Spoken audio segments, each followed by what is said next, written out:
Pravičen, zelo lep pozdrav vsem skupaj, kljub temu, da ste tako ali drugače več ali manj same domače in domač. Skratka, dobrodošli na pogovoru o knjigi Razsežnosti skrbstvenega dela, ki je izšla pri založbi Sofija, kot že vsi veste. Živijo, dober dan. Skratka, tale monografija je nastala v okviru temeljnega raziskovalnega projekta z naslovom Skrbstveno delo med individualizacijo, socializacijo in globalizacijo, ki je potekal na Mirovnem inštitutu 2004 do 2017 v partnerstvu s Fakulteto za socialno delo Univerze v Ljubljani. Res mi je, seveda, če slučajno kdo še ne pozna, skratka, sem Mojca Frerih, prihajam z Mirovnega inštituta. Zelo veliko čast in veselje mi je, da tukaj danes sedim s kolegicami, ki so tole avtoricami tekstov v knjigi. Se pravi, na moji levi je najprej doktorica Majda Hrženjak, vodja projekta celotnega kot koordinatorka na Mirovnem inštitutu. Ob njej je izredna profesorica doktorica Vesna Leskošek z Fakultete za socialno delo in pa doktorica Živa Humer, tudi z Mirovnega inštituta. Absolutno vem, da vas zanima vsebina, zato bom kar čim prej predala besedo kolegici Majdi, ki bo najprej nekaj besed več povedala o samem kontekstu in pa v prvem delu o tem teoretskem smislu političnih, ekonomskih in pa družbenih razsežnosti. Tako, dober dan, hvala lepa, da ste prišli v tem dežju, ki izgleda je vseeno zadržal ljudi doma.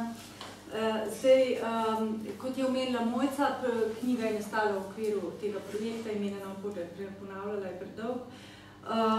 Cilj raziskave je bil pridobiti poglobljeno znanje, razumevanje o kako so strukturirani in kako delujejo skrbstveni sistemi v...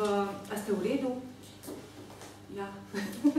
Kako delujejo skrbstveni sistemi v Sloveniji in sicer primerjalno v skrbi za otroke, starejše in osebe z ovirami. Tako da analizirali smo socialne politike, ki strukturirajo sisteme skrbi v Sloveniji in jih soočale z živo izkušnjo tistih, ki so tako ali drugače vpeti v skrb, bodisi kot uporabniki, uporabnice, formalni in neformalni, oskrbovalci, oskrbovalke in pa vodje organizacij, ki izvajajo skrbstvene storitve. Narejenih je bilo 65 individualnih intervjujev, Mojca Frerih je imela tukaj največje zasluge. Rezultate smo sicer objavljali v različnih publikacijah, socialno delo, teorija in praksa, Anthropological Notebook. Naredili smo eno tematsko številko ruske revije Laboratorium. Zdaj imamo objavo tudi v European Journal of Social Politics, ampak kljub temu intervjuji imajo v bistvu še veliko potencialov za analize. Dejansko te 3-letni projekti so prekratki, da bi lahko izčrpal ves ta material, ki ga en tak projekt nabere. Ampak tale knjiga naša pa sicer ni tipična integrirana predstavitev rezultatov raziskave, namreč raziskava je po eni strani odprla ene stvari, ki so nas tako precej presenetile in so nas tudi, tako bi rekla, aktivistično potegnile noter. To je bilo predvsem na področju skrbi za starejše, kjer smo dosti hitro videli, da je situacija zelo problematična in smo tudi poglobili raziskavo na tem delu.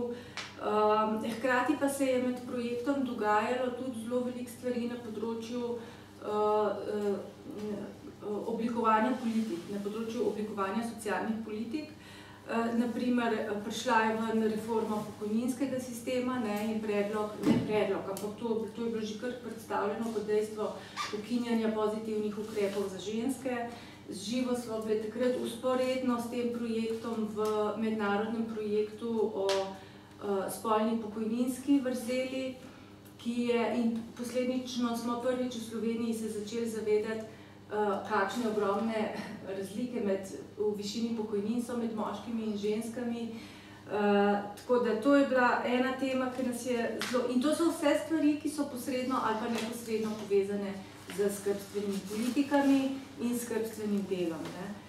Potem so recimo takrat začele prihajati na dan posledice prenosa varstvenega dodatka na socialno-varstvene prejemke in naraščanje že tako velikega deleža oziroma že tako velike revščine starejših žensk.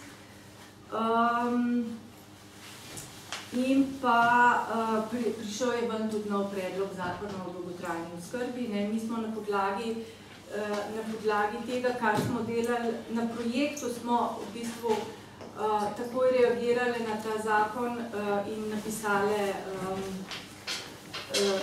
napisali mnenje, ker nam je bilo takoj zelo jasno, da ta zakon vodi v napačno smer.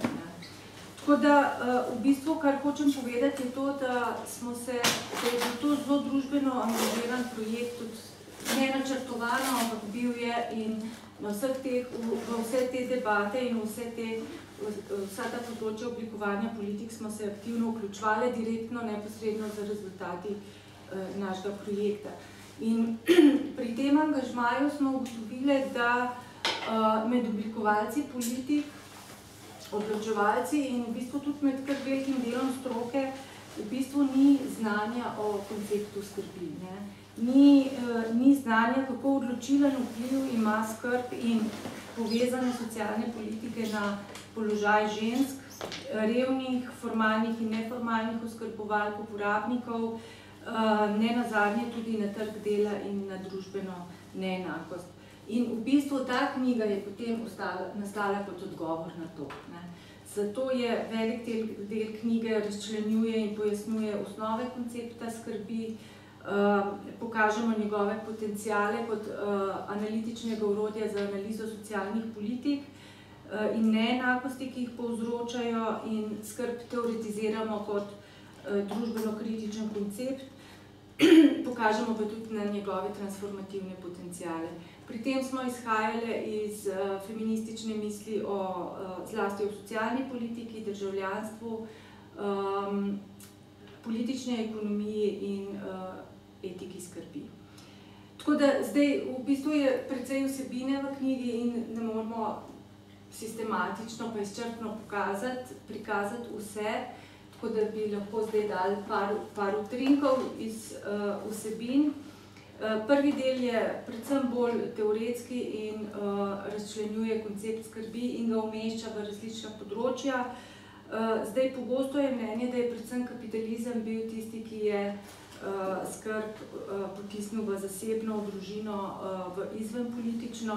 No, mi smo šli v bistvu precej bolj nazaj, šli smo v grški polis in v začetke zahodne politične misli, kjer je z razmejitvijo med polisom in oikosom, se pravi gospodinjstvom, so se postavili temelji sodobne konceptualizacije državljanstva.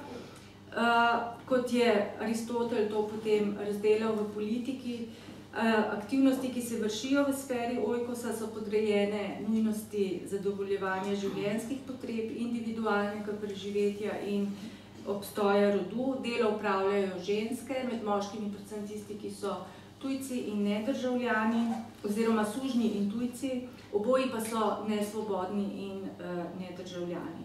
Polis je opredeljen kot binarno nasprotje gospodinjstva in predstavlja sfero svobode, v kateri se združujejo moški državljani, ki so enaki in se udejstvujejo v presojanju o družbeno pomembnih zadevah in o dobrem življenju.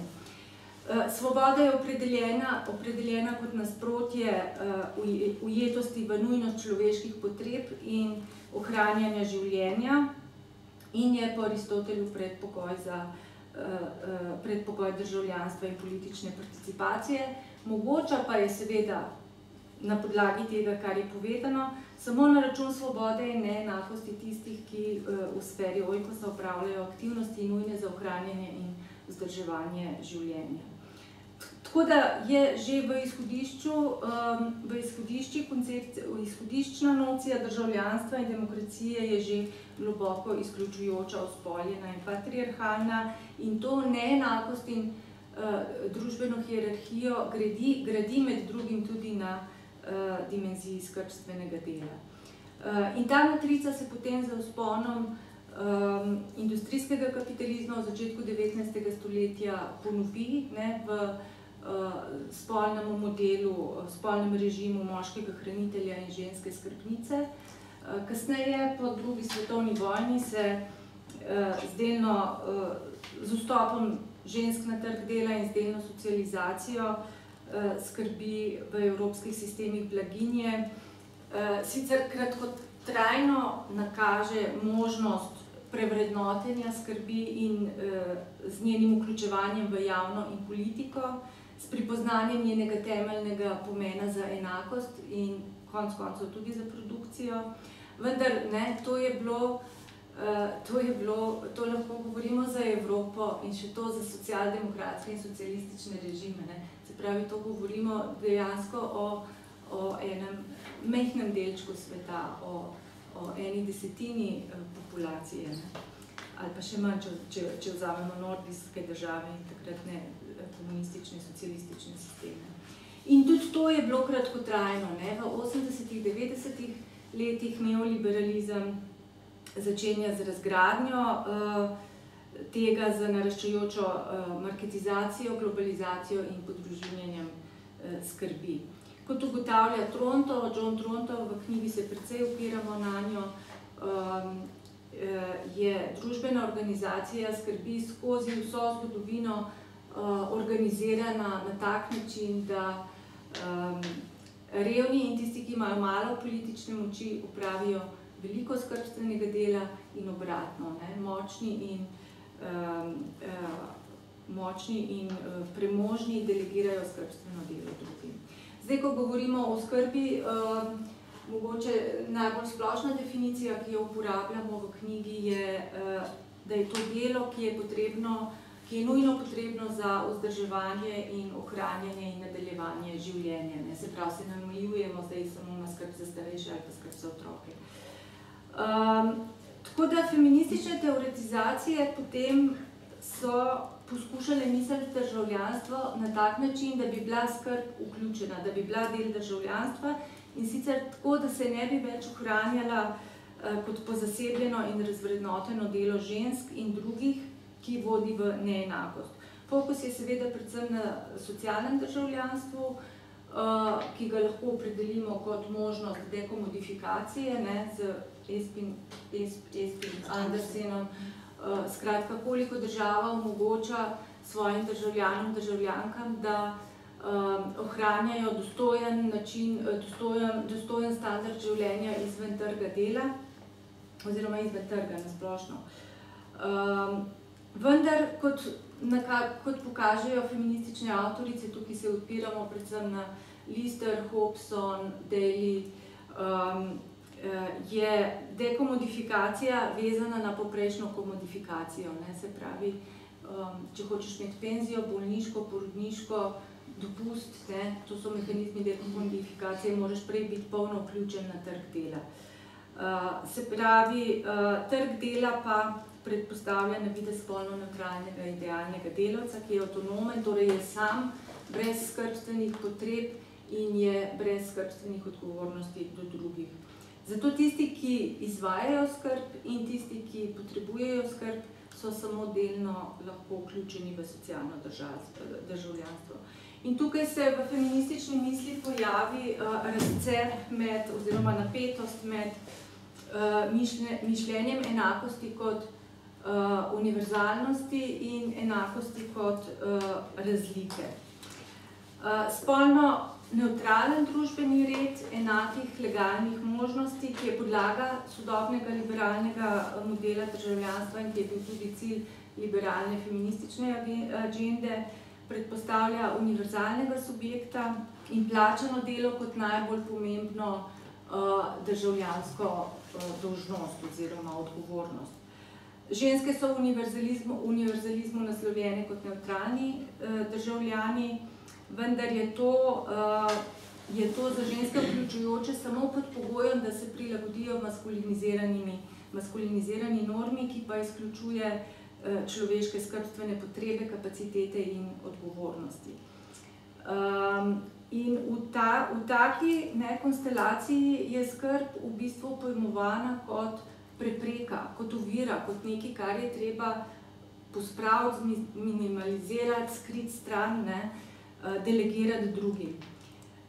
Vizija enakosti kot razlike pa je kritična do tega, da je zgolj plačano delo tisto, ki šteje kot državljanski prispevek in pravi, da je skrb vrednota sama po sebi, da je izraz državljanske, ne pa zasebne odgovornosti, in iz tega vidika vključevanje skrbi v državljanstvo pomeni pravico biti polno udeležen in v plačanem delu in v skrbi, imeti izbiro med plačanim delom in skrbjo oziroma imeti možnost kombiniranja obojega, brez da bi bil prikrajšan. In to kaže na napetost med plačanim in neplačanim delom, ki je v osnovi, v jedru socialnega državljanstva in odpira vprašanja, kako vključiti skrb v socialno državljanstvo, ne da bi ženske s tem še bolj potisnili v skrbstveno delo, kako vrednotiti skrb, da ne bi skrb vodila v revščino, ali je mogoče spremeniti model socialnega državljanstva tako, da plačano delo ne bi bilo privilegirano nad skrbstvenim delom. In v feminizmu se izoblikujejo alternativni modeli, kot so na primer vključujoče državljanstvo, skrbna družba, univerzalni skrbnik, univerzalni hranitelj. Vsi ti modeli pa predstavljajo po eni strani strukturne spremembe, kot na primer krajši delovni čas, več javne skrbi, prilagodljivo organizacijo kariernih potekov, drugačno vrednotenje tega, kaj sploh šteje kot delo in delovni čas, katero delo je kvalificirano in zahtevno, katero delo ni kvalificirano in je nekvalificirano in nezahtevno, če taka dela sploh so. Drugačno ekonomsko vrednotenje skrbstvenega dela in podobno. In hkrati zahteva tudi identitetne spremembe, se pravi večje vključevanje moških in ekonomsko privilegiranih v skrbstveno delo in manjše angažiranje žensk v skrbstvenem delu. Med drugim se v nadaljevanju v knjigi vprašamo tudi, ali je to v kapitalizmu sploh izvedljivo.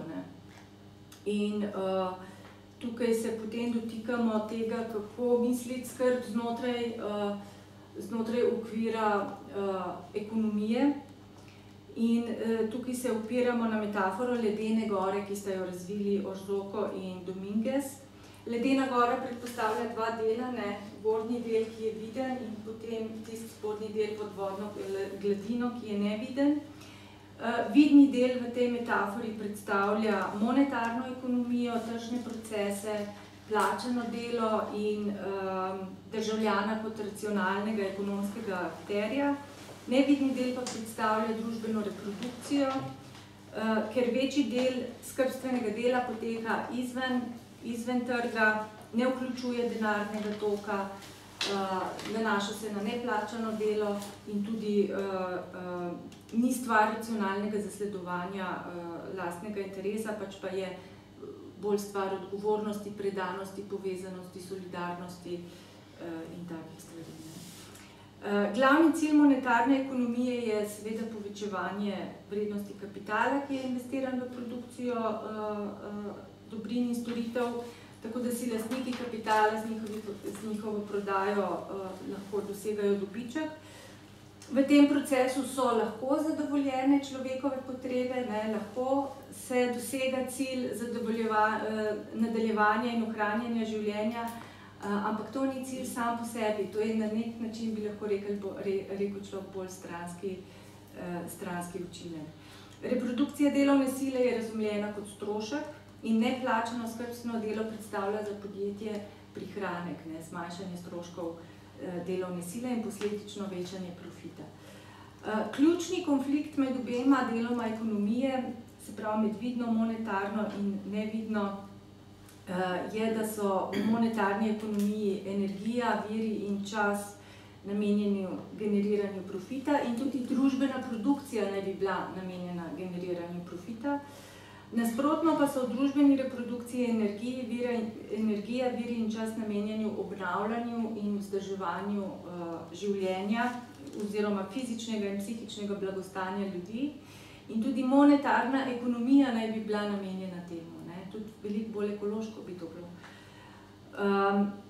In nevidnost skrbstvene ekonomije pomeni, da skrb za vzdrževanje in obnavljanje življenja ni prepoznana kot cilj, kot prioriteta in kot kolektivna odgovornost, ter da se o njej ne pogaja na vključujoč in političen način. In formalne in neformalne skrbstvene delavke v bistvu amortizirajo trenja med produkcijo in reprodukcijo z pozasebljenimi stroški, kot so nizke plače, neplačano delo, omejena socialna varnost, preobremenjenost in tako naprej. In na tak način se zdi, kot da konflikta med produkcijo in reprodukcijo ni. Tako da to je nekaj utrinkov iz vsebine. Jaz moram zdaj predati besedo naprej, čisto sem napredolj, da se prečujem. V drugem delu knjige smo analizirali slovenske sisteme, skrbstvene sisteme v Sloveniji, kot rečeno za otroke, starejše in osebe z ovirami. Tukaj smo pozornost posvetili položaju žensk in vplivu na revne. Ključni koncept, ki smo ga uporabljali, je bila pa feminizacija, defeminizacija in evo, Hvala. Jaz sem se v svojem delu, tudi v raziskavi, prej ukvarjala z ljudmi z ovirami, večinoma, niti ne to z ljudmi ovirami, koliko z skrbjo zanje. In sicer z dvema programoma, ukrepoma države. Eden je družinski pomočnik, drug je pa osebna asistenca. Že sami naslovi teh ukrepov pokažejo, da je osebna asistenca nekaj,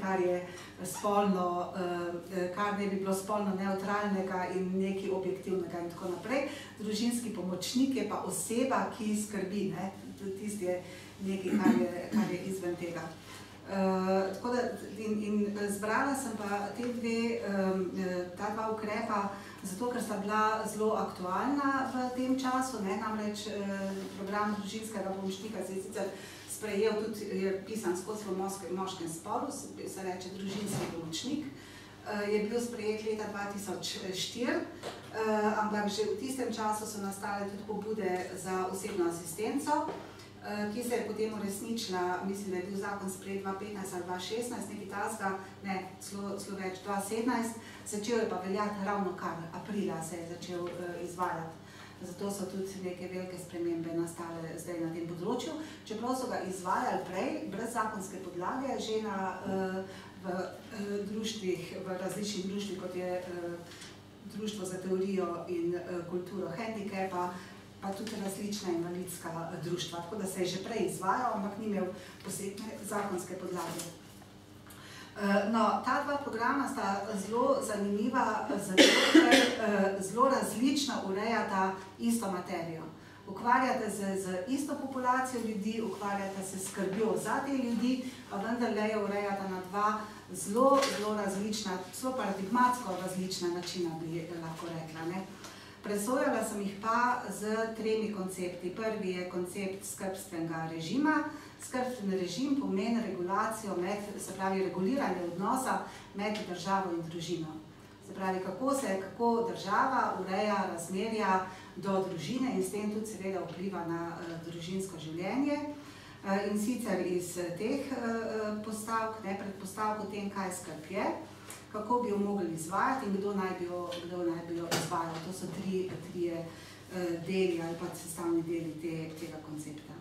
No, ta drugi je familializem, to vsi zelo dobro poznate, mislim, da o tem sploh ni treba kaj posebej govoriti, ampak seveda tu gre drugače, tu ne gre za odnos med državo in družino, ampak gre za direktno reguliranje odnosov v družini. Se pravi to, kako ima država, kak odnos ima država, kaj misli država, kako da bi morala družina med sabo urejati odnose. Potem se tudi skrbstveni režim od koncepta familializma malo loči. No in ta tretji, potem poznamo v zvezi s familializmom, poznamo zelo dobro, veste tudi sami, te koncepte refamiliarizacije in defamiliarizacije. Mi smo živeli v času defamiliarizacije, v času bogate socialne države, takrat, ko se je urejal že od 60-ih let dalje vprašanje enakosti med spoloma in vstopa žensk v javno življenje, na trg dela in tako naprej, so bile te politike defamiliarizacije dokaj močne, zato ker je država prevzemala določeno skrbstveno delo v svojo lastno organizacijo. Zdaj pa vidimo počasi, da se soočamo s procesi, ko država vrača to, kar je prej imela, zdaj počasi vrača nazaj družini. In ta tretja je pa seveda uspoljena socialna država. To je vprašanje tega, koliko socialna država zdaj z temi politikami do družine, pa kako ureja odnose znotraj družine, torej kak skrbstven režim ima, kako ureja razmerja med spoloma v družbi, kaj se z temi razmerji dogaja, kako vpliva na ta razmerja. Zdaj, nekatere dosti zahodnih avtoric, recimo ena taka, na katero se jaz več opiram, je Mary Daly, zato ker je v tem veliko raziskvala, pa tudi pisala.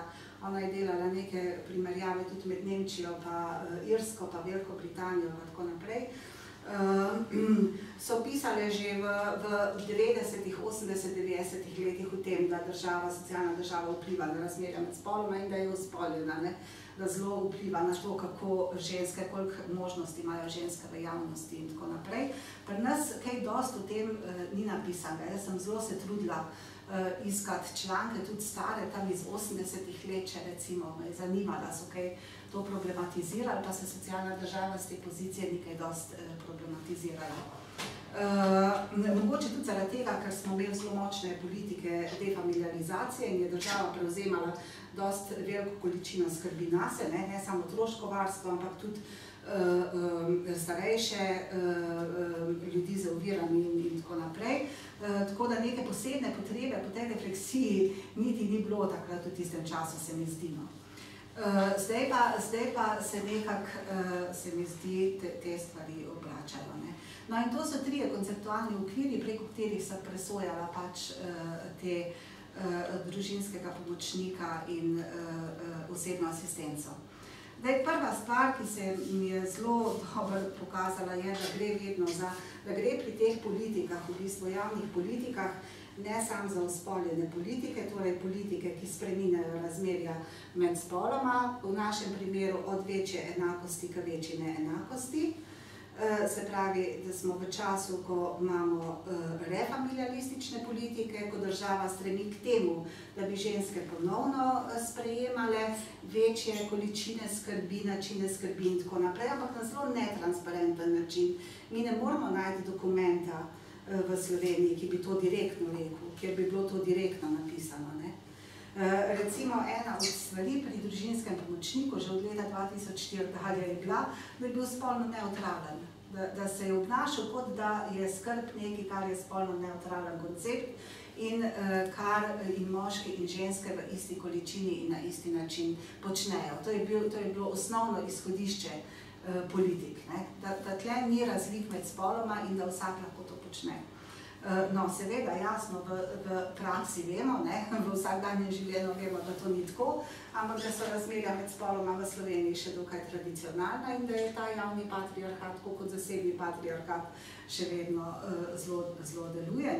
In ta neka ne samo spolna neutralnost, jaz bi temu rekla spolna slepost, pravi slepota na spolne razlike, na tradicionalne vzorce med ljudmi je povzročila to, da smo dobili nek institut, za katerega se država obnaša, kot da je neutralen, v bistvu je pa zelo uspoljen. Namreč, kaj se izkaže, da jasno, večina družinskih pomočnikov so ženske.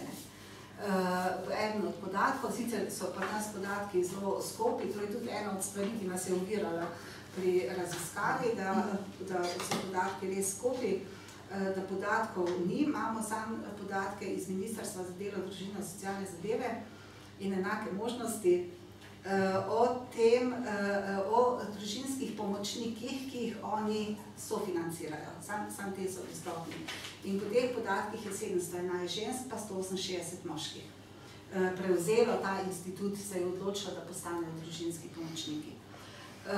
No, tako da bi rekla, da so te politike, čeprav smo že leta 2004, ko je nastajal ta program, zelo bogato opremljali ministrstvo s kritikami, točno z pozicije spola tudi in tako, ampak to sploh niso naletele te pripombe na nobene odzive. Še naprej se je država obnašala, kot da gre za spolno nevtralen koncept. No, zdaj seveda, kaj je stvar, to ni samo to, da pač v večji meri to ženske delajo, to bi lahko tudi vedeli že tako, ne. Zdaj, bistvo je seveda to, da je večina ljudi, ki prevzamejo ta institut, se porevščila in to strašansko porevščila. To so ljudje, ki živijo na robu preživetja, namreč kako je država uredila to stvar in tukaj se tudi vidi, da gre res za politike refamiliarizacije, namreč tako, da je na začetku zagotovila zelo skromna finančna sredstva za plačilo družinskih pomočnin, ne za plačilo, za povrnitev izgubljenega dohodka. To je, oni samo država to povrne, ta izgubljeni dohodek. Človek se mora umakniti iz trga dela, moraš pustiti službo, lahko si sicer delno zaposlena, za zelo malo časa si lahko zaposlena, ampak večina seveda to ne zmore, ker 24 ur na dan skrbi recimo za odrasle otroke z težkim hendikepom. Tako da je zelo malo, mi nismo naleteli nobenega, ko bi bil recimo delno zaposlen, ker je to zelo težko, ne.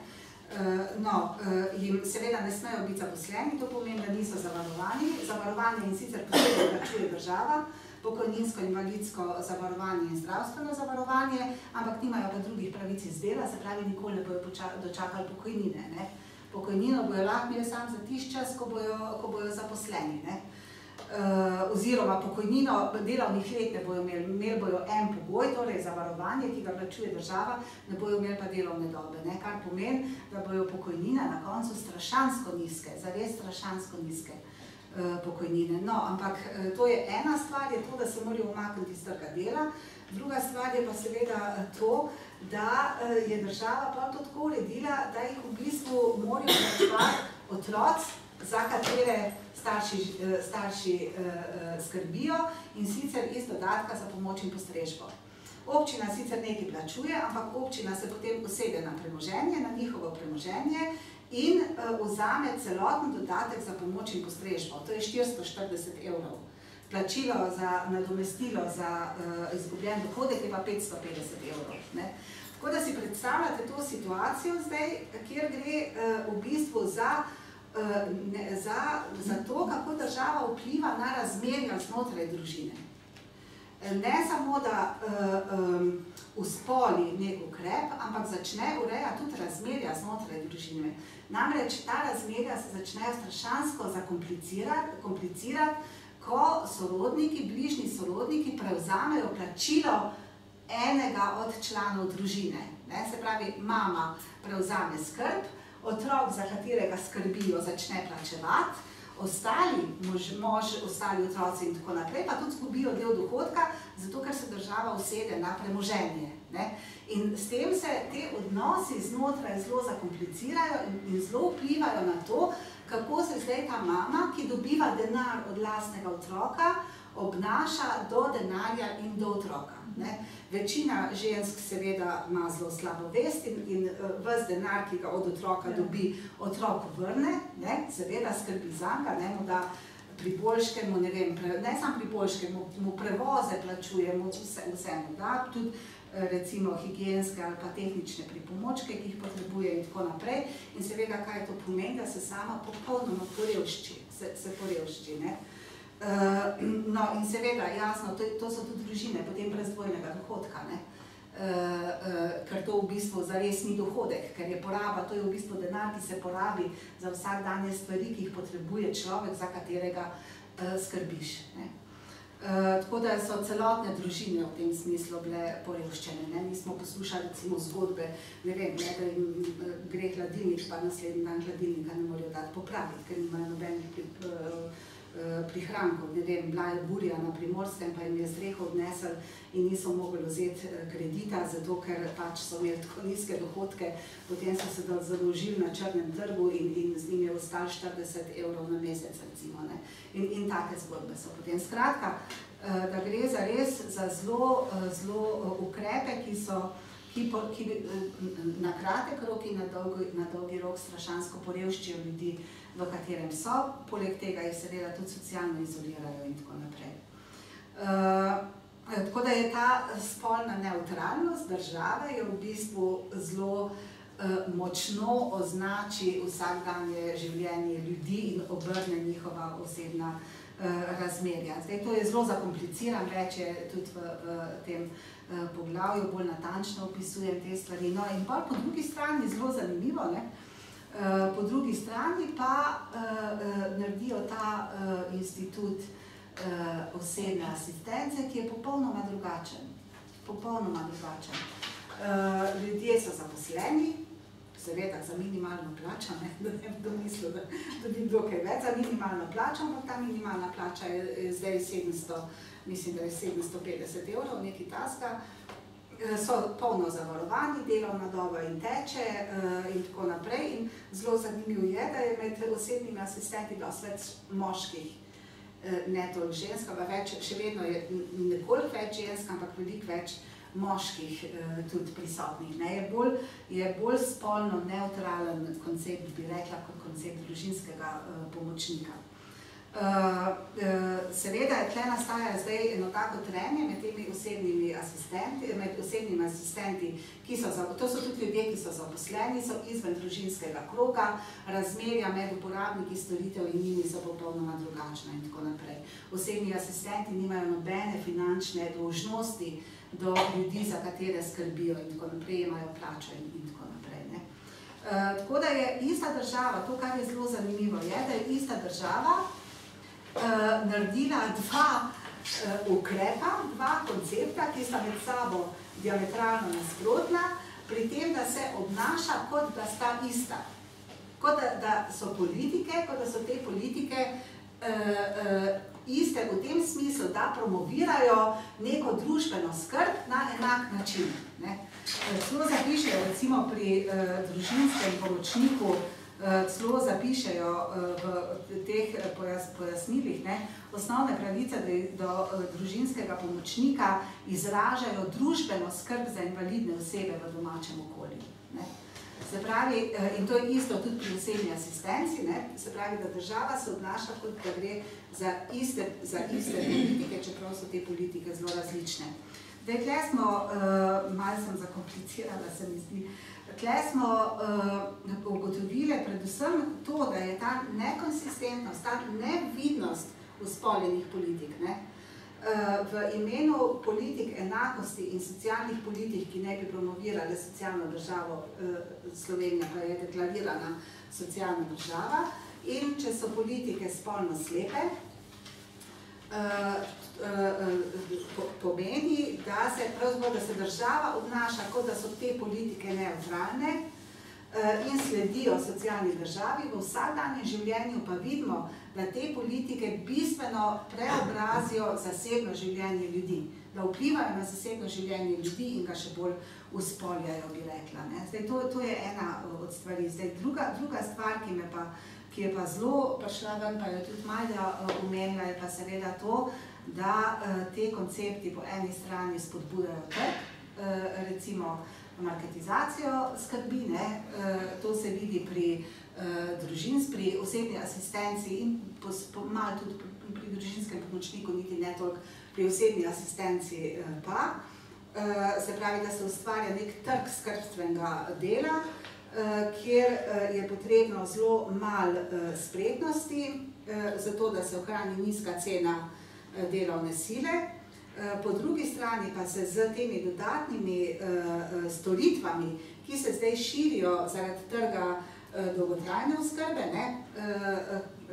se pa dogaja to, da se dela nek trg storitev, majhnih storitev, ki ne bi konkurirale pri dolgotrajni oskrbi. Te majhne storitve so, ne vem kaj, ker se pač ta dolgotrajna oskrba drobi, so vse od pedikure, manikure do frizerjev, do recimo, ne vem, hoje na dom zato, da pride domov, zato da, ne vem, pač urediš neko osebno potrebo človeka. Tle je zelo veliko nekih mehkih storitev se kaže. No, seveda, poleg tega pa se odpira trg danes in to je tudi pri osebni asistenci že videti trg mednarodnim organizacijam, ki prihajajo v Slovenijo in delujejo na tem velikem trgu. Namreč tudi pri osebni asistenci že ponujajo te velike firme, mednarodne firme, ki se ukvarjajo, ki posredujejo pri skrbstvenem delu, že posredujejo tudi osebne asistente in asistentke. Tako da se s temi ukrepi Slovenija vstopa na ta globalni trg skrbstvenega dela.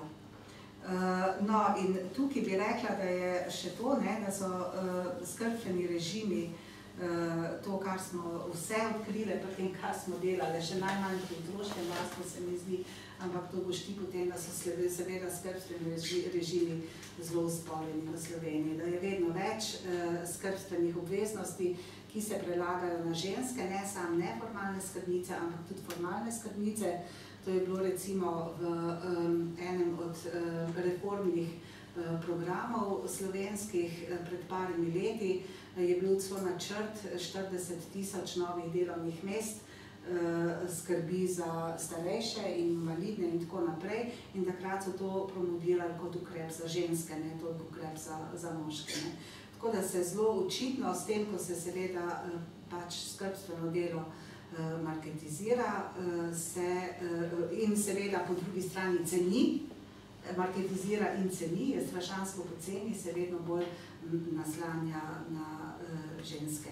No pa še mogoče samo zadnja opazka, to, kar nam je postalo pa tudi jasno, je pa to, da so to razredni koncepti, da so to tipični razredni koncepti. Namreč institut družinskega pomočnika in osebnih asistentov in tako naprej jemljajo zgolj in samo tisti ljudje, recimo družinski pomočniki sploh so bili samo ljudje, ki so imeli slabe službe prej, kjer za izgubo službe niso kaj dosti izgubili ali pa so bili celo brezposelni. Nihče, ki je imel prej dobro službo, se ni odločil za to, da bi prevzel ta status pomočnika in isto je pri osebni asistenci. Osebni asistenti in tako naprej so večinoma ljudje, ki imajo bodisi premalo nizko izobrazbo ali pa so ljudje na začetku svojih kariernih poti, ne dobijo službe v svojem poklicu in začnejo delati na tem, tako da gre za zelo razredne. Tudi recimo zanimivo je bilo tudi to, da ljudje, ki so bogati, ki imajo veliko denarja in si lahko privoščijo kupovati skrb, se nikoli ne odločijo za to, da bi prevzeli te enega ali drugega. Toliko, mogoče se začeti. Živa boš kar ti nadaljevala, zato varsno pa pol pridete. Pardon, da ste tukaj. Jaz sem trenutno najnovejši pomoček. Tako, jaz bi za začetek vam rada prebrala en citat oziroma izsek zapisa Vide Tomšič iz leta 1980, ki se zdi zelo pomemben za razumevanje širšega konteksta skrbstvenega režima za otroke v socialističnem obdobju in tudi za razumevanje kasnejšem, in sicer tako pravi. Premagujemo pojmovanje, da je otroško varstvo problem, ki nastaja samo za otroke zaposlenih žensk in da je to ženski problem, zaradi katerega je ženska delovna sila dražja. V takšnem sistemu postaja otroško varstvo družbeni problem najširšega značaja, reševati pa ga je treba predvsem s stališča uspešnega razvoja vseh otrok. Vse manj obravnavamo otroško varstvo kot ozko socialno vprašanje in vedno bolj kot enega najpomembnejših elementov celotne družbene reprodukcije. Skratka, zdi se zelo pomemben ta citat in tudi v bistvu celotno to njeno delo za razumevanje konteksta skrbstvenega režima za otroke v socializmu, predvsem na točkah pojmovanja skrbi za otroke kot družbene skrbi in načela v bistvu enakih možnosti za vse otroke. Jaz pravzaprav v poglavju sledim tezi, da je skrb za otroke, ki jo obravnavam v tem širšem kontekstu skrbstvenega režima, da je bil skrb za otroke celoten sistem, kot je bil razvit v socializmu in se je večinoma, kot bom povedala v nadaljevanju, predvsem na primeru starševskih dopustov in pa sistema varstva predšolskih otrok, tudi v postsocialističnem obdobju večinoma ohranil. in je tako dober primer socializacije, defamilizacije in profesionalizacije skrbi. Zdaj, skrbstveni režim, kot je bilo že povedano, skratka je opredelimo v zelo širokem kontekstu relevantnih politik, praks, mehanizmov, diskurzov, družbenih odnosov in oblik konfrontacij, kar nam seveda omogoči tudi en bolj poglobljen uvid v sistem blaginje, v politike in pa seveda v ukrepe oziroma tudi v razmerju do drugih politik, do politike enakosti spolov, politik zaposlovanja, migracij in tako naprej.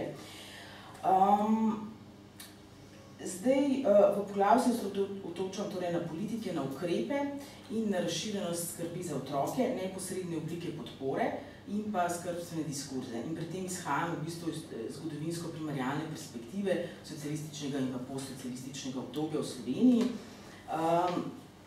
Sistem skrbi za otroke, kot je bil vzpostavljen v socializmu, temelji na načelu univerzalnosti, univerzalne dostopnosti, enakih možnosti za otroke in tudi v bistvu postsocialističnem obdobju je še vedno, lahko govorimo, da je to dober primer socializacije, defamilizacije in profesionalizacije skrbi. Še vedno visok delež skrbstvenih storitev, ki jih zagotavlja država, recimo z mrežo vrtcev, pa z neposredno podporo staršem za skrb za otroke, naprimer konkretno primer starševskih dopustov. Poleg tega pa je omogočena tudi visoka raven formalizacije in profesionalizacije skrbi zlasti v izboljšanju profesionalnih kvalifikacij, recimo vzgojiteljev, vzgojiteljic za univerzitetno izobrazbo, potem regulacije številčnosti in različnih standardov kvalitetnega programa, ki ga izvajajo vrtci. V prvem letu po rojstvu otroka država torej s plačanim materinskim, očetovskim in starševskim dopustom spodbuja in hkrati omogoča, ponovno spet s polnim nadomestilom, omogoča skrb za otroka v družinskem okolju, kot nam statistike zadnjih desetletij kaže, seveda so to v glavnem ženske, ki ostanejo leto dni po porodu doma z otrokom in po dopolnjenih 11 mesecih. Otrokove starosti država zagotavlja dnevno varstvo v vrtcih. Ob tem je treba povedati, da je sistem starševskih dopustov, torej kot ga poznamo danes, je bil v bistvu uveljavljen že od leta 1986 in prav Vida Tomšič je recimo zelo je postavila temelje družinske politike starševskih dopustov ob sodelovanju z švedsko kolegico Alvo Myrdal in takrat so bili tudi v bistvu postavljeni nekak je družinska politika in sistem dopustov, kot je bil in pa otroškega varstva dejansko se je stremelo v bistvu k neki vzpostavitvi recimo temu enakosti spolov. Zdaj, kako se je to realiziralo malo kasneje, oziroma kako se ni realiziralo. Skratka, ta sistem, torej kot ga poznamo danes, vidimo, je uveljavljen že kar nekaj desetletij. Hkrati je pa treba povedati tudi, da so recimo zametki očetovskega dopusta, kot ga poznamo danes, in je bil uveljavljen leta 2003 v Sloveniji. Poznamo zametke že v bistvu v socializmu, ko so recimo v kolektivnih pogodbah, ko se je predvidevalo nekaj dni plačane odsotnosti ob rojstvu otroka. Torej je bil direktno namenjen očetom. Tudi, kar se tiče varstva predšolskih otrok, tudi v postsocialističnem obdobju ostajajo javni vrtci prevladujoča formalna oblika varstva otrok. Distribucija skrbi torej za otroke je še vedno porazdeljena med državo in družino, oziroma gospodinjstvom, vloga trga pa nekako je še vedno več ali manj zamejena in omejena na ponudbo občasnega plačljivega varstva otrok na domu in pa organizacije počitniških varstev. Zdaj težave recimo s pomanjkanjem števila mest v vrtcih, nekatere občine rešujejo s finančnim zneskom, ki pa je seveda zelo nizek in nikakor ne omogoča pokritja stroškov v drugih formalnih recimo oblikah varstva, recimo zasebnih vrtcih, pri varuhu otrok na domu, s čimer se pa dejansko država spodbuja na eni strani lahko tudi torej varovanje varstva otrok v sivi ekonomiji oziroma spodbuja neformalno, neplačano varstvo, ki ga v glavnem upravljajo stari starši, predvsem babice. Zdaj, vloga države pri odgovornosti za skrb za otroke, pri organizaciji, financiranju varstva otrok je ključna zato, ker prinaša seveda številne pozitivne učinke, ki se kažejo tako v enotnem, javnem, široko dostopnem, kvalitetnem, subvencioniranem sistemu varstva predšolskih otrok, utemeljenem na enakih možnostih za vse otroke. In to je treba tudi povedati, recimo, že v socialističnem obdobju je bilo narejenih kar nekaj študij, ki so vse izhajale iz tega, da je vrtec zelo pomembna, v bistvu odskočna deska za vse otroke, da zelo pomembno vpliva in doprinese k razvoju otrok, zlasti otrok iz socialno šibkejših, marginaliziranih okolij. Hkrati ostaja sistem varstva predšolskih otrok tudi relativno urejeno, predstavlja relativno urejeno področje zaposlovanja.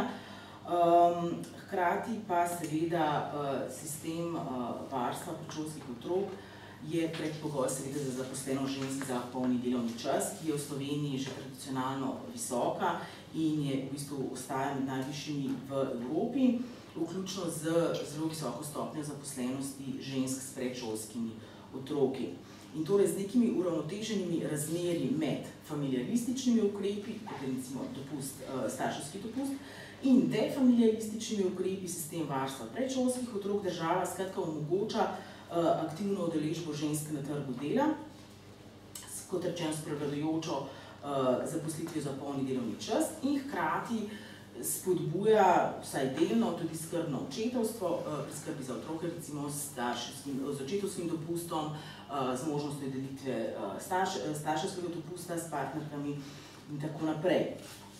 Zdaj, če se je v socializmu nekako oblikoval diskurs ekonomske emancipacije žensk s ključnima vlogama ženske kot delavke in kot matere, pa je v bistvu v postsocializmu se že dobro usidral diskurs o individualni izbiri med kariero in materinstvom in tudi pričakovanje mladih, kot nakažejo študije, glede podpore recimo pri usklajevanju poklicnega in zasebnega življenja, v glavnem temelji na prepričanju, da je to stvar države, da mora država zagotavljati oziroma neformalna socialna mreža, medtem ko so pričakovanja do delodajalcev, do organizacij, podjetij zelo majhna.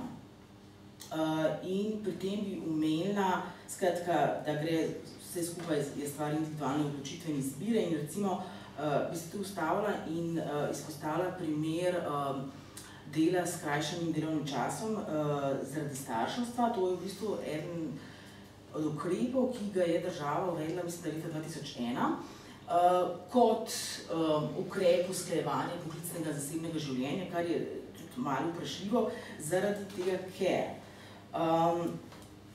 sicer mišljen kot spolno nevtralen ukrep, kar ne bi v realnosti pomenilo, da ga lahko seveda koristijo tako ženske kot moški, vendar v praksi, in to nam statistika lepo pokaže, to seveda v glavnem koristijo samo ženske. Samo za primerjavo, če leta 1994 s skrajšanim delovnim časom delalo 2% žensk, je leta 2014 žensk, ki delajo s skrajšanim delovnim časom zaradi starševstva 13,7%. In to skratka po malem v bistvu, malo po malo, ampak vztrajno v bistvu ta delež narašča. Skratka, skupaj z neoliberalnimi razmerami trga dela, ko postaja usklajevanje v bistvu plačanega oziroma zasebnega in poklicnega življenja vse bolj težavno in stvar posameznice. To vrsten ukrep zagotovo negativno vpliva na ekonomsko neodvisnost žensk in deluje v smeri refamilizacije skrbi. S tem pa se povečujejo, kot je že rečeno, tudi neenakosti ne samo med moškimi in ženskami, ampak tudi v bistvu neenakosti med ženskami. Skrb za otroke se individualizira in na ta način lahko tudi familizira.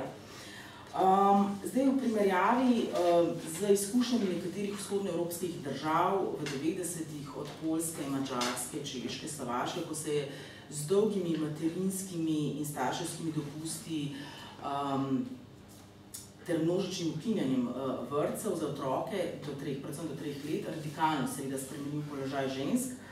pa v Sloveniji beležimo, v bistvu, seveda, da beležimo spremembe in spremembe gredo na slabšo, vendar so to v bistvu manjše spremembe in lahko v bistvu zaključim s tem, da je politika skrbi za otroke v Sloveniji še vedno primer dobre prakse v svetovnem merilu, kar pa ni mogoče recimo reči za področje skrbi za starejše, o čemer bo pa zdaj Majda še kaj več povedala.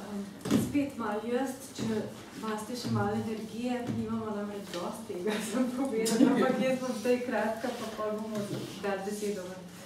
Tako da, če gremo na skrb za starejše, v bistvu je zanimivo, kako so lahko znotraj ene države popolnoma različni obsegi, različne kvalitete skrbi za različne populacije. To bi treba enkrat malo tudi bolj pogledati, mislim, razmisliti, kako, zakaj do tega prihaja. Ker recimo pri skrb za starejše je nekje nasproten primer skrbi za otroke, ker je v veliki meri podružinjena, javnih in tržnih storitev je absolutno premalo, država preprosto ne širi več javnih kapacitet kljub visoki stopnji staranja prebivalstva. Med drugim jih je premalo tudi zaradi tega, ker delovne organizacije ne dobijo več zaposlenih, ne dobijo več bolničark, negovalk, ker so delovni pogoji preslabi. Stroške institucionalne oskrbe v Sloveniji starejših v celoti plača uporabnik sam.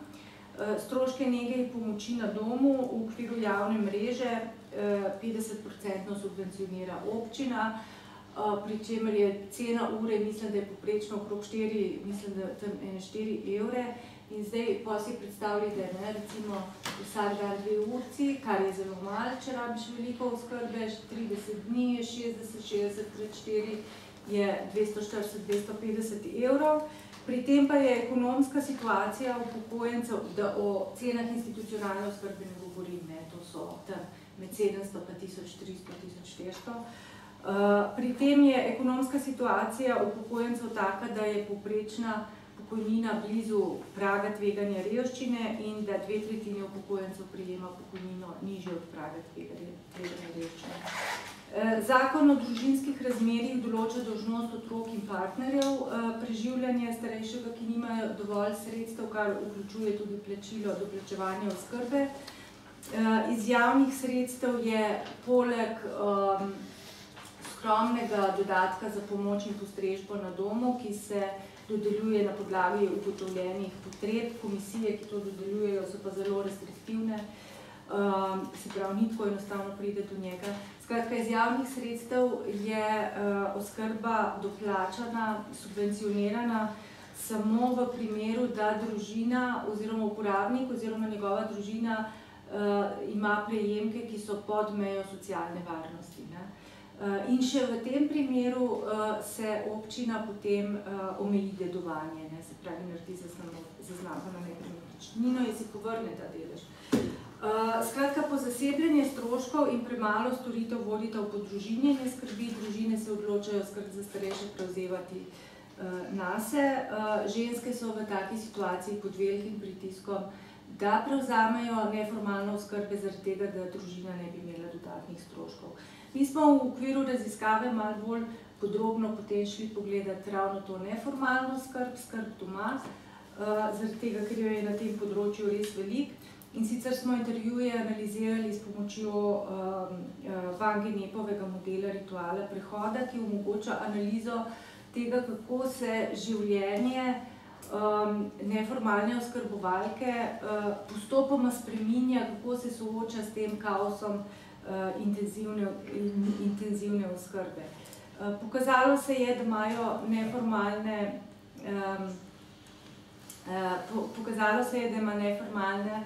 oskrba zelo izrazite prostorske, časovne in odnosne pritiske.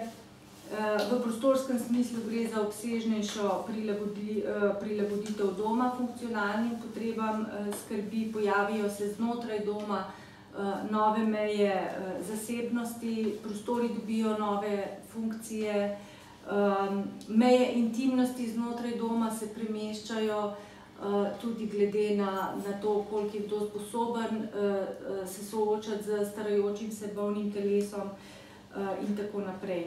Skratka, vse te reorganizacije in materialnosti in dinamike doma so potencialno lahko tudi konfliktne. Potem je časovni vidik, ki pomeni za neformalno skrbnico spremembe dnevne rutine in ritmov, odrekanje osebnemu času. Neformalne oskrbovalke se soočajo z velikimi časovnimi stiskami, še zlasti tiste, ki so hkrati vključene tudi v skrb za otroke in v plačano delo. Soočene so z zahtevami po izjemni prilagodljivosti, samoodpovedovanju, odlašanju in prelaganju pravil, opustitvijo prejšnjega načina življenja in z njim povezane identitete. Prežemajo jih po eni strani občutki, da nimajo izbire, po drugi strani občutki ambivalentnosti, ko se čutijo dolžne pomagati in skrbeti, hkrati se pa zaradi tega počutijo ujete. Vse to ima posledice tudi za odnose z zunanjim svetom. Mobilnost oskrbovalk je omejena, daljše odsotnosti od doma niso možne ali pa terjajo zelo veliko dodatnega organizacijskega dela. Hkrati so omejene možnosti sprejemanja obiskov doma. Tako da neformalna oskrba dejansko povzroča lahko družbeno izolacijo in včasih tudi razkroj socialnega omrežja in terja tudi v odnosih neprestana pogajanja in prilagajanja. Čas neformalne oskrbovalke za druženje se izrazito skrči, odpovedati se mora rekreaciji, hobijem, počitnicam, potovanjem, včasih tudi napredovanju v službi.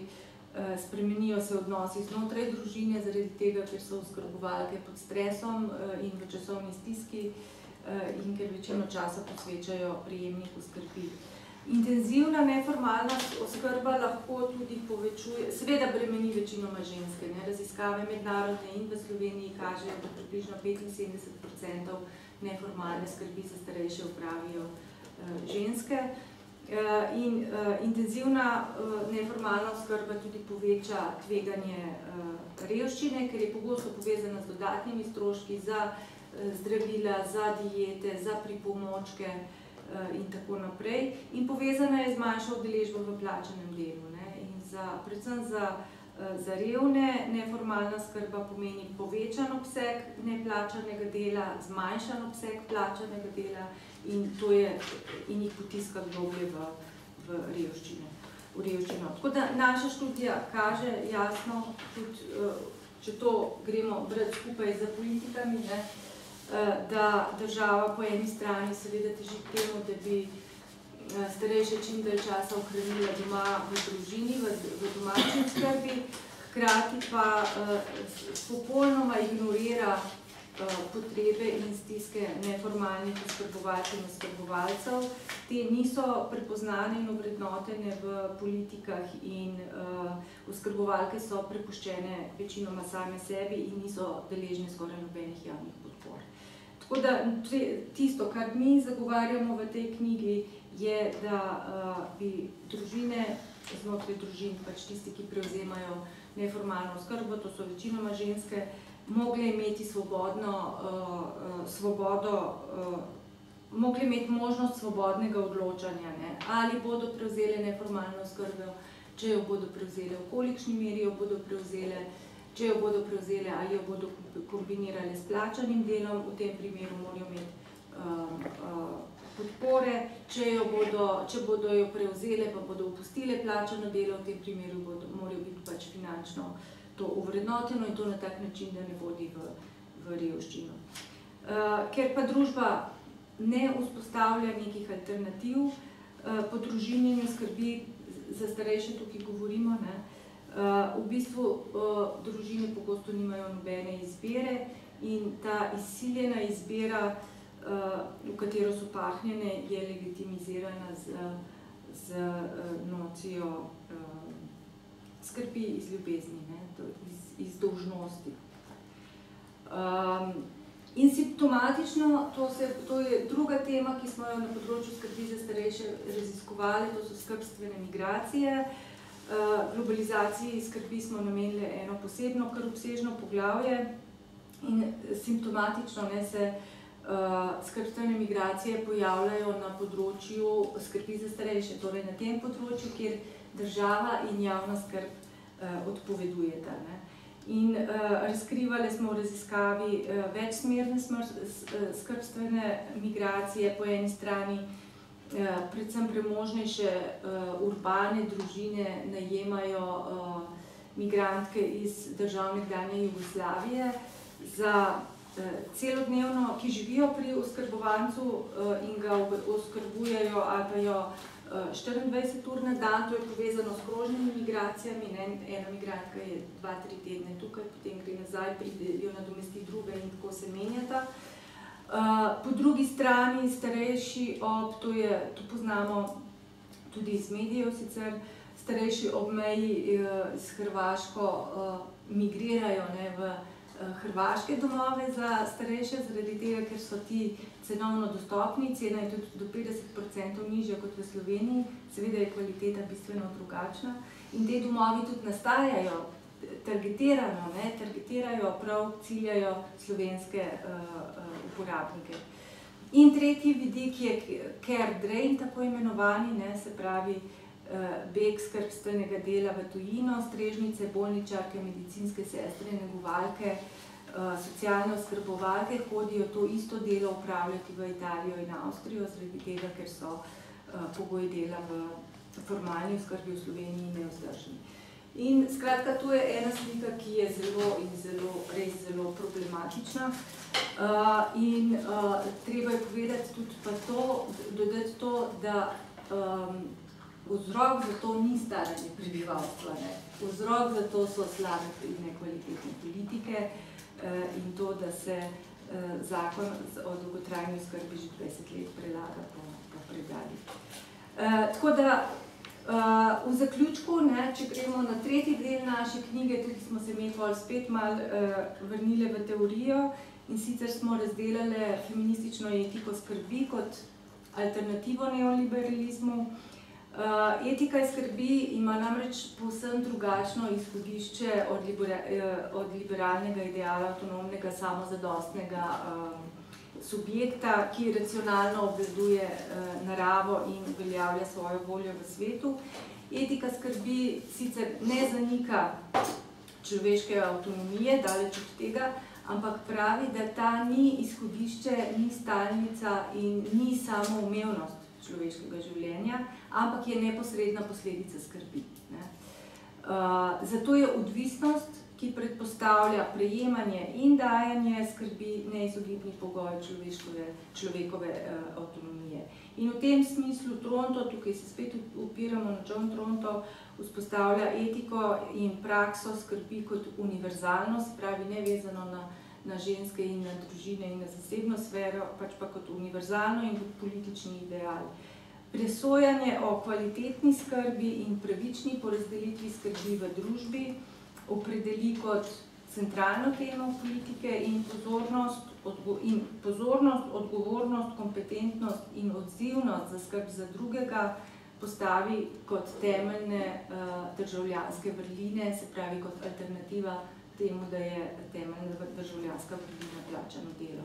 Skratka, to je vizija družbenega razvoja, ki izhaja iz feminističnega koncepta skrbi. Morda se sliši utopično, ampak taka je. In bi bilo kar fajn, da bi jo uspeli realizirati. Upam, je zadnje, najlepša hvala avtoricam za te zanimive prispevke in hkrati je zdaj končna čas tudi za vas vljudno vabljeni res k vprašanjem in komentarjem. Skratka, istočnic mislim, da je bilo več kot dovolj, tako da beseda je vaša, bi ga prosila, če se lahko na začetku nakratko predstavljate.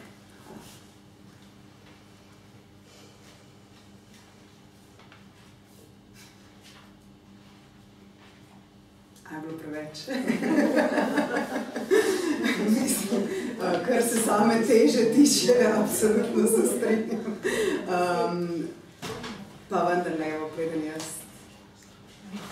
Nisem specialistka, tako da govorite o državi. Pa se da tle to nocijo države nekako bolj strukturno obravnavati, kakšno je zdaj razmerje med različnimi ekspertnimi skupinami, ne rečemo med to administrativnim delom ekspertov, ki se jih verjetno država ne poslužuje, med kritičnim ekspertnim delom, kako bi zdaj eno strukturo v to abstraktno nocijo države, kako bi interpretirali to, kar se dogaja, recimo predvsem na primeru, rečemo, starejših ali pa te familiarizacije, skrbi. Se da kakšna pravila, neka zgodba vam potegniti? Bom jaz začnem pa pol, da greste me vidve dobro, takrat v bistvu ne vem, kaj odgovoriti čisto točno, ampak mi je na pamet prišlo zdajle zakon o dolgotrajni oskrbi, ki se zdaj pač preklada okrog in država, da jaz, zame je to država, da pri tem zakonu se je zdaj v pristojnosti Ministrstva za zdravstvo, kar je sploh samo po sebi problematično, ampak preprosto je, ker je prišel po nekih notranjih medresorskih pogajanjih, na katere nihče ni imel vpliva. To so se uradniki med sabo zmenili na nek način, ali so se popredalčkali, ali je bila tukaj politika vmes, jaz ne vem. Skratka, in ta zakon se zdaj pripravlja in je bil parkrat v javni obravnavi. Široka javnost je dala številne komentarje in kritike, ampak zakon gre naprej, mašinerija gre naprej. Zdaj pravijo, da prvič nihče ne ve, kdaj ga bodo sprejeli, čeprav je situacija nujna, taka kot je nujna. Sicer obljubljajo zdaj, da ga bodo sprejeli aprila, ampak Bog si ga ve, da ga bojo res. In nihče ne ve, kakšnega bodo sprejeli, nihče ne ve, kaj se zdaj s tem zakonom dogaja. A oni popravljajo zakon, zaradi tega, ker so resno upoštevali naše pripombe, ali ga samo držijo pač do aprila spet v predalu. Zame je to država, da preprosto ne moreš priti, da je nek monolit, kjer ne moreš priti zraven, da bi lahko vplival. To je moja čisto osebna frustracija. Ja, jaz bi rekla, da je država vedno bolj tehnokratska, v tem smislu, da vladajo nek middle management, kako bi rekla, ljudje, ki so zaposleni na ministrstvih že desetletja, obvladujejo birokratsko miselnost, ne obvladujejo konceptualno področja, ki ga urejajo, so zapleteni v to nek birokratski novorek ali pa birokratski besednjak, ki je po eni strani prišel malo iz Evropske unije, tako da se mi zdi, da se bolj centrirajo pri ukrepih na Evropsko unijo kot na državo, v kateri živijo, prevzemajo koncepte. No, dodatek je pa še to, da se zdaj ta middle management, zaradi tega, ker je pogosto odvisen od strankarskih bojev ali pa sprememb vlad in tako naprej, tako da se ta management pod ministrom, pod ministrco, recimo direktorce direktoratov, redno menjajo z novo politično opcijo. In kriteriji za zaposlitev absolutno niso več strokovni, absolutno ne. To sploh ni več pomembno, kdo obvladuje, ali človek kaj zna o področju, ki ga ureja ali ne. Recimo, tipičen primer je Ministrstvo za delo, družino, socialne zadeve, ki je ključno za vse to, o čemer se danes pogovarjamo. Tam imate zdaj večino šefic direktoratov so pravnice. Večino. Pravnice so prevzeli in centre za socialno delo in direktorate in tako in pač vladajo za svojo pravniško logiko, kjer je važno to, da ne kršiš nobenega pravila, pojma pa nimajo, če bi jih vprašal za definicijo socialne države, sem prepričana, da ne bi vedel. Tako da ne bi rada predolga. Ampak skratka, ta tehnokratskost ne pušča nobenega prostora za kritiko, nobenega.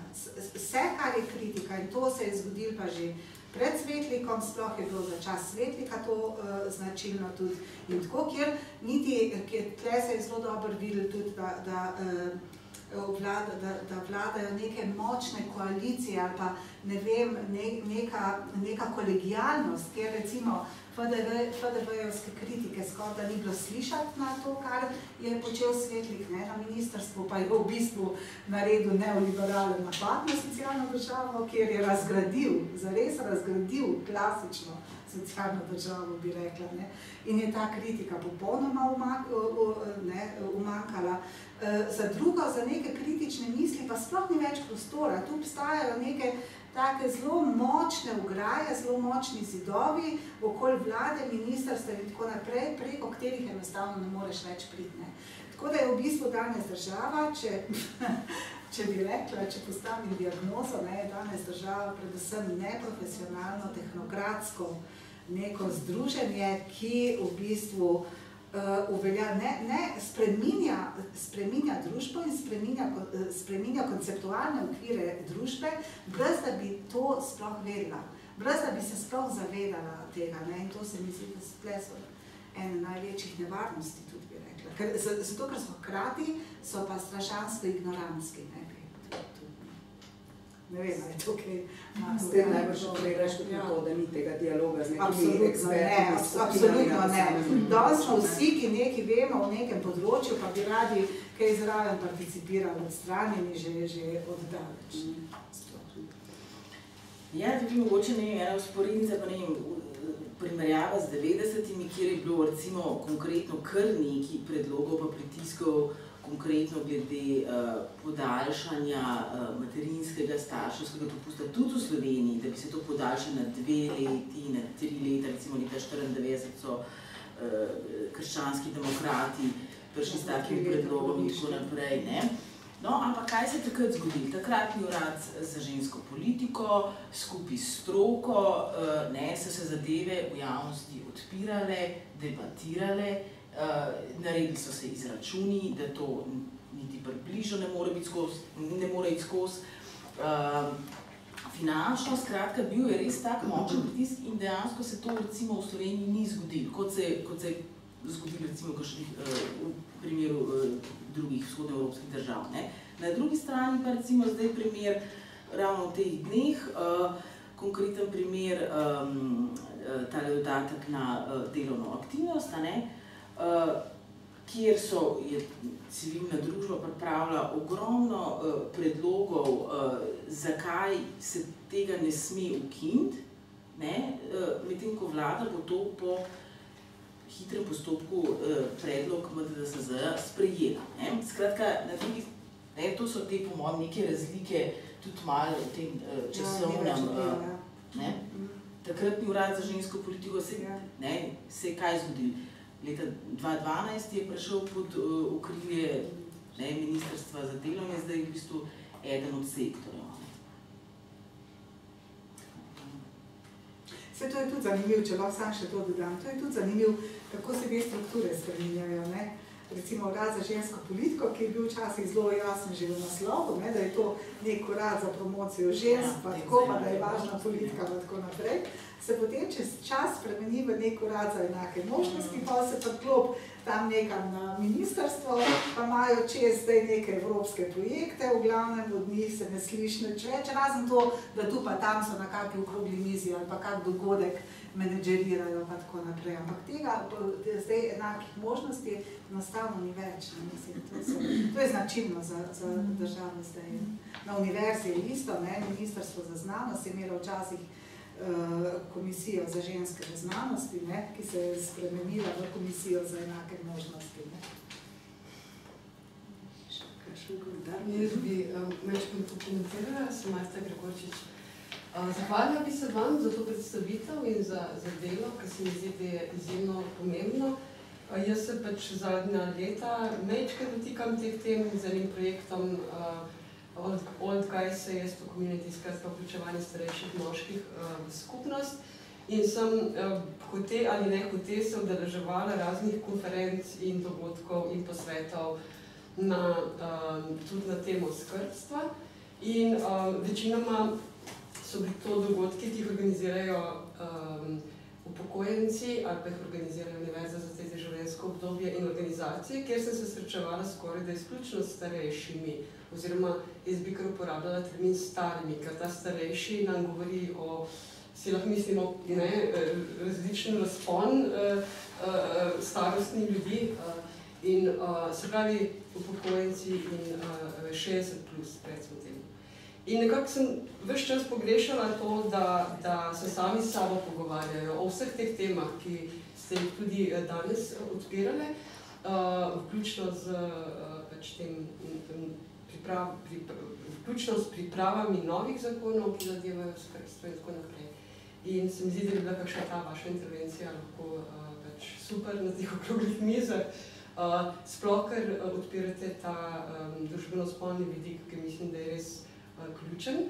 In v tem smislu smo tudi mi na našem projektu, pa kot recimo kaže tudi share raziskava in razni drugi, koliko je neformalnega dela oziroma koliko v resnici starejše ženske držijo po konci to od dostojnega umiranja do dostojnega preživljanja starejših odraslih in to je generacija, ki bo odhajanje. In za to generacijo prihajajo ljudje, ki bodo upokojeni z bistveno slabšimi pokojninami in prihaja generacija, ki ni bila do zdaj še investirana v skrbstveno, neformalno, brezplačno skrbstveno delo. Kar pomeni, da se bo po eni strani, tako kot ste opozarjali, trg bo poskušal prevzemati oziroma se infiltrirati in še po nižjih cenah zaposlovati ljudi, ki bodo ženske, ki bodo to upravljale. In na drugi strani ne bo več niti sredstev za najemanje tega, pri generaciji prihaja. Ampak jaz bi pa mogoče vseeno probala malo optimistično razmišljati, predvsem v tem smislu, kako je treba državo tudi napasti, ki se na te stvari ne odziva, se ni pripravljena odzivati, ni pripravljena poslušati ne znanstvenih raziskav, ne civilnih pobud in tako naprej. In sicer Santoš nam je svojo knjigo Epistemologije juga 2014 pokazal, kako v bistvu naš sistem demokracije, ki temelji na regulaciji in emancipaciji, kako v bistvu se sprevrača v sistem prisile in nasilja. Jaz razumem to, kar ste danes razlagali v smislu izbire ali ne izbire, delne izbire ženske, da bo skrbela za otroka, ki je pomoči potreben, ali pa za starše, da se pravi nega, skrbstvo, da je to v bistvu nasilje nad žensko, prisila ženske. Pravzaprav ženska nima pogosto izbiro glede tega, ker jo k temu zavezuje etika, morala, družinske obveznosti do svojih staršev in tako naprej. Se pravi,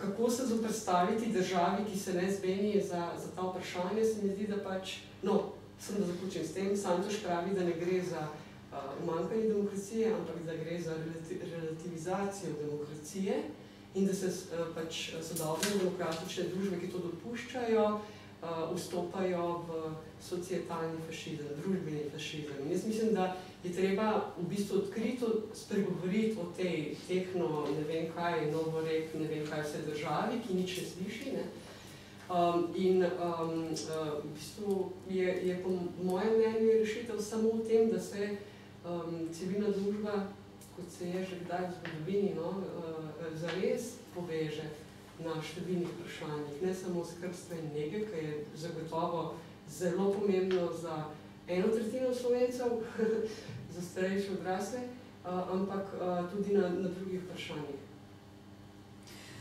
Če lahko sam malo pokomentiram, vse na neki ravni imaš prav, zagotovo, ampak pol vidimo, da nikoli do te totalne združitve civilne družbe ne pride, da se ne poenotimo, da so različne, kadar pa obstajajo zelo široke, te mreže pa tudi imajo zelo redko nek zares dejanski uspeh.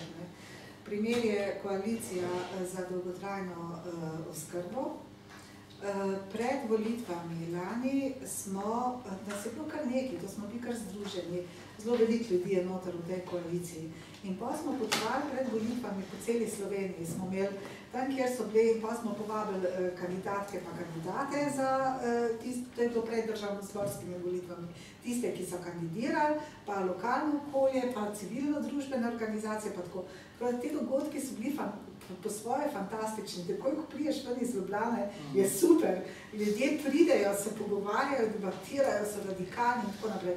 In tega je bilo ogromno. In iz vsega tega dogodka smo mi napisali stvari in tako naprej in potem smo to zbirali in tako in potem smo pritiskali na vlado, pa so bile kolegice pri predsedniku vlade, pa smo bili na državno-zborski komisiji za socialo in zdravstvo in tako naprej. Skratka, ni da ni, ne. Nič. Nobene spremembe. Absolutno nobene. Kljub predsedniku vlade, ki je bil ves mehek, vas bom poslušal, seveda, jasno, Židan, ki je bil tam tudi pri tem odboru za socialo, ne, če seveda, ja, slišim vas, je rekel, ne, in tako naprej. Mislim, totalna ignorantska. In pa smo imeli občutek, mogoče nam bo nekaj ratal, ne, nekaj se bo zdaj spremenil, mogoče bo malo, ne, in tako. Absolutna ignoranca. Zakon gre naprej, brezkompromisno, brez kakršnih koli bistvenih sprememb, mogoče kakšna besedica tu in tam, ki nima nobenega pomena, brezkompromisno. Mislim, to je propad na celi, propad akcije, to je bilo ogromno neke energije, ogromno nekih potovanj, ogromnega našega časa, zelo velik input in tako naprej, mnogih ljudi brez nacionalistov. Hkrati pa se spomnim na teh predvolilnih srečanjih, so seveda si prišli vsi kandidati pokazati pa oglasati, ker so pričakovali, da bo tudi veliko medijev in tako naprej. In potem je vsak tudi se oglasil pa povedal svoje mnenje. In potem si je človek mislil, mogoče boljš, da se nič ne naredi, ker da se naredi to, kar so povedali. Tukaj je pa prišlo na plan tisto, da ni znanja. Preprosto ga ni. Oni bi to pač uredili po domače. Sej tudi zadnjič v državnem zboru, ko smo bili, je eden od poslancev, starejši gospod, je rekel, sej, meni ni treba biti poslanec, veste, jaz sem že v penziji. Je rekel, kakor jaz vem, za starejše vedno skrbi družina. Tudi pri nas je bilo tako. Vedno skrbi družina. Ja, no, ampak hoče reči, ne mislim, to je ena, druga plat pa to, da ne prodreš za ničemer, na tiste, ki pa odločajo, pa ne prodreš za ničemer in se nič ne spremeni. Kljub velike energije, ne. Tako da tukaj noter je treba videti zares to, kar praviš ti, ne, mislim, kako država danes, kaj je država in kako država funkcionira, ne, da moramo spoznati to, da je to stroj, samostoječi stroj, ne, ki je na nek način izoliran od družbe, bi rekla, v celoti, ali ne vem, od ljudi in tako naprej, ki deluje brez, da bi imel kakršnekoli povezave navzven in navzdol, oziroma ima povezave, ki dajo videz, ki so zato, da dajo videz. Pri eni stvari smo uspeli, ne. Recimo, ta država med drugim deluje tudi na tak način, sploh ministrstvo za delo, da je zelo se da vplivati lobijem. In potem vlečejo neke za zelo velike, zelo kompleksne, sestavljene probleme, vlečejo neke minorne potezice, kjer mačkan tukaj popravijo, pa mačkan tam popravijo in to naredijo pod vplivom lobističnih skupin. Recimo, ena zadnjih takih stvari, kjer smo se vmešali, je bila tako, je bil predlog ZDUS-a, ZDUS je močen lobist, oni imajo 100 davčnih članov. In so dosegli, da se je penzija za 40 let delovne dobe dvignila na 500 evrov je minimalna, skratka, kdo ima 40 let delovne dobe, ne more imeti nižjo penzijo kot 500 evrov. Pričemer so oni to, definicija je bila, kdo doseže polno delovno dobo, 40 let. Ampak za ženske je bilo do leta, ne vem zdaj, kjer ga na pamet, je bila polna delovna doba 38 let. Ne? In ne, nihče, niti v ZDUS-u, niti na ministrstvu tega niso opazili, niso reflektirali, sektor za enake možnosti ništa. In potem so mi nekako po nekih, razumeš, mailih, grožnjah z mediji in ne vem kaj šlo vse direktno na ministrstvo, to se je dan, ker je bila Anja Kopač-Mrak, ki je pač kolegica. In smo pritisnili na tak način, da se je potem to spremenilo in so reformulirali, tako da so ženske, ki imajo 37-38 let, polno pokojninsko dobo po prejšnji zakonodaji, vseeno upravičeno do 500 evrov. Skratka, a veš? Mase, se pravi povezovanje, zavezništva in tako naprej. Jaz vseeno mislim, da tle je neki potencial. A je mogoče še kakšen komentar, predlog, ideja, vprašanje, karkoli? Mene zanima, Zenka Šabel, a mogoče, ko omenjate lobije, a so posredni tudi pri zdaj v zakonitvi osebne asistence, s 1.1. vemo, da je ta zakon prišel na plan, je sicer dobrodošel, gotov, brez dvoma, ampak je pa povzročil kar neki preglavic in je zdaj že v procesu spreminjanja. Mislim, ta zgodba z osebno... Samo mogoče še to, problem je nastal, ker so jih dvignali za neke 4 razrede in je dosegel pravzaprav odhod delovne sile oziroma socialnih oskrbovalk. V osebno asistenčno. Ja, seveda. Družinske pomočnice. Ja, sej kar povem. Sem učila, da izbegam. Si drezana. Drezana, ja. Seveda, to je najbolj logičen. Mislim, ta zakon osebni asistenci ima dolgo brado, res dolgo. Tle je bil JHD, se pravi, ta društvo za teorijo in kulturo hendikepa, zelo močen. Tudi zelo močen lobby znotraj teh invalidskih organizacij. Potem je pa se zgodilo to, da je koncept posvojila tudi, skratka, da so pritiski tudi iz Evrope začeli prihajati, zaradi tega, ker je šlo za kršenje te mednarodnih invalidskih konvencij, kaj so neki predpisi, sporazumi in tako naprej. Tako da je Slovenija tako mogla sprejeti to osebno asistenco in to se je potem pokril. Je imel pa JHD blazno dobro kampanjo. Oni so poslanke in poslance vabili, da so postali za enega njihovi asistenti. In ta povabilo, da so bili asistenti, je tudi spremenilo razmerja moči znotraj državnega zbora in oni so že 6-7 let nazaj sprejeli zakon o osebni asistenci, ki ga potem ministrstvo za delo ni hotelo udejanjiti.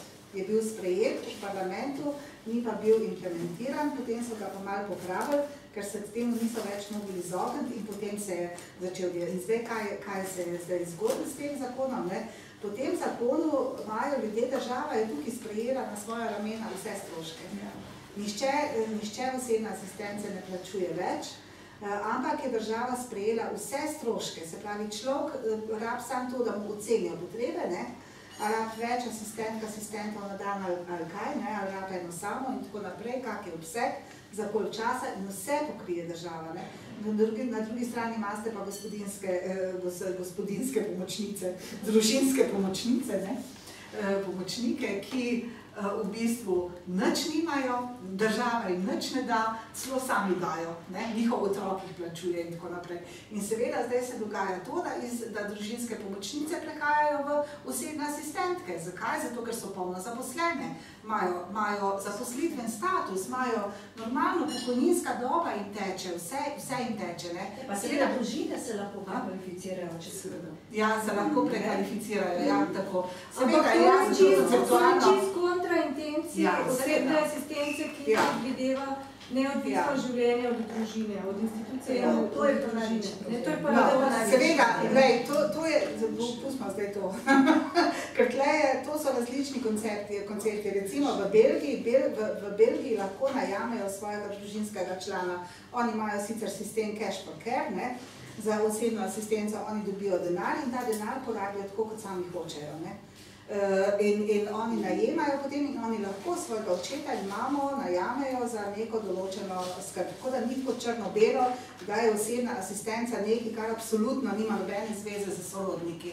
Lahko v mnogih sistemih lahko za osebne asistentke tudi sorodnike sprejemajo. Seveda, jasno, intenca